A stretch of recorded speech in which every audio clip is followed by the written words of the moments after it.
ప్రేక్షక మహాశైలకు శ్రోత మహాశైలకు అభివందనలు. మునుపు ఎపిసోడ్లో మనము దేవతలు రాక్షసులతో ఓడిపోయిన తర్వాత బ్రహ్మదేవుని శరణు వచ్చితే అప్పుడు బ్రహ్మదేవుడు వాళ్ళను మందలించినాడు. ఇంతకాలము మీరు గురువును పూజిస్తూ ఆయన యొక్క అనుగ్రహానికి పాత్రులైనందువల్లే మీరు ఇంతకాలము రాక్షసులతో ఓడిపోకుండా ఉంటూ ఉన్నారు. మరి ఇప్పుడు ఎప్పుడైతే మీరు ఆ గురువును తూలనాడి ఆయన్ను అవమానించినారో ఆ దానివల్లనే మీకు ఈ అపజయం అనేది కలిగింది రాక్షసులతో. కాబట్టి ఎప్పుడే కానీ మీరు గురువును నిర్లక్ష్యం చేయకుండా గురువును మీరు గౌరవిస్తూ ఉంటే, గురువును పూజిస్తూ ఉంటే మీకు ఏనాటికి కూడా అపజయం కలగదు అని చెప్తూ, ఇప్పుడు దీనికి తరుణోపాయం ఏమి అని వాడు బ్రహ్మదేవుని అడిగితే అప్పుడు ఆయన చెప్పినాడంట. ఇంకో మాట చెప్పినాడు. ఏం చెప్పినాడు?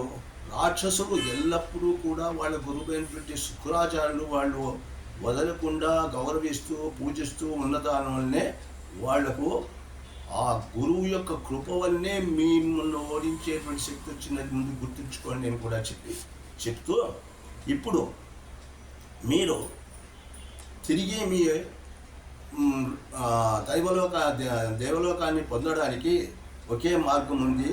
అది ఏమయ్యా అని అంటే, మీరు వెంటనే ప్రజాపతి కుమారుడైనటువంటి విశ్వరూపుడు అనేటువంటి ఆయన దగ్గరకు పోండి.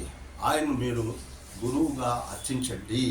అర్చిస్తే ఆయన మీ యొక్క కోరికను మన్నించినాడంటే తప్పకుండా మీరు తిరిగి ఇంద్రలోకాన్ని పొందగలుగుతారు అని చెప్పారు. వెంటనే వాళ్ళు ఆ విశ్వరూపుని దగ్గరికి వెళ్ళిపోయినారన్నమాట. విశ్వరూపుని దగ్గర పోయి ఆయన శరణు వచ్చినాడు, ఆయన్ను ఆశ్రయించుడు. మాకు అభయం ఇవ్వమని ముందు ఆయనతో అభయం కోరుకున్నాడు.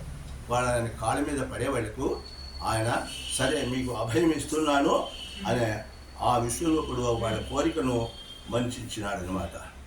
వాళ్ళ కోరికను ఒప్పుకొని సరే మీకు నేను గురువుగా ఉంటాను, తప్పకుండా మీకు సహాయం చేస్తాను అన్నాడు.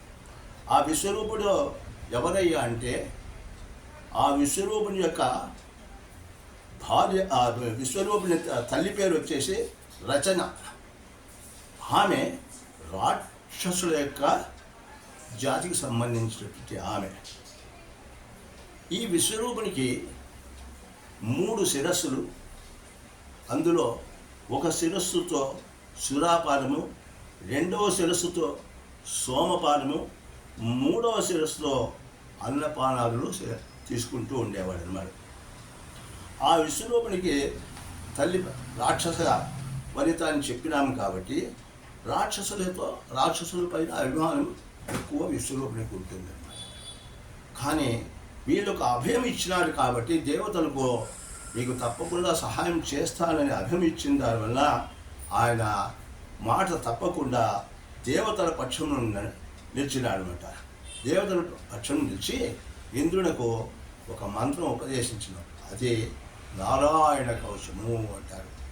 ఆయన చెప్పినాడు, అయ్యా ఈ నారాయణ కవచమును నీవు ఎప్పుడు కూడా పారాయణం చేస్తూ ఉండు అని ఉపదేశించేవాడికే ఆ ఇంద్రుడు ఆ నారాయణ కవచము ప్రభావముతో ఆ యొక్క విశ్వరూపుని గురువుగా భావించి చేసిన దానివలన ఆ బృహస్పతికి కూడా వాళ్ళ మీద దయ కలిగి ఆయన కూడా వీళ్ళకు తోడయ్యి ఆ రాక్షసులను ఎదిరించి వాళ్ళను ఓడించి తిరిగి తన ఇంద్ర పదవిని తీసుకున్నాడు అనమాట. ఇంద్రుడు దేవతలు మళ్ళా రాక్షసును జయించి ఆ యొక్క ఇంద్రలోక ప్రాప్తిని పొందినారు. కాబట్టి గురువు అంటే ఎంత ప్రభావం ఉందో ఈ యొక్క పురాణ గాథ వల్ల మనకు తెలుస్తుంది. కాబట్టి దయచేసి అందరూ కూడా గురువును ఎప్పుడు కూడా గౌరవించండి. కనీసం ఎప్పుడు లేకున్నా కూడా ఈ గురు పౌర్ణమి నాడన్నా కూడా ఆ గురువును మనసులో తలుచుకుంటే మనకు ఆ గురువు యొక్క కృప కలిగి మనకు మన అజ్ఞానం అనేది తొలగిపోయి విజ్ఞానం అనేది కలుగుతూ ఆరోగ్యాలతో మనము సుఖ సంతోషాలతో జీవించగలుగుతుంది. ఇది ఈ పురాణ గాథ గురువు యొక్క విశిష్టత. ఇంతవరకు మీరు ఈ గురువు యొక్క విశిష్టతను మీకు తెలియజేశాను. మీకు అందరూ మీరు దయచూసి ఈ కథలు అర్థం చేసుకొని గురువును మీరు ప్రార్థిస్తారు. గురు పౌర్ణమి నాడు అందరూ కూడా గురువును తలుచుకుంటారని ఆశిస్తున్నాను. ఓం స్వస్తి.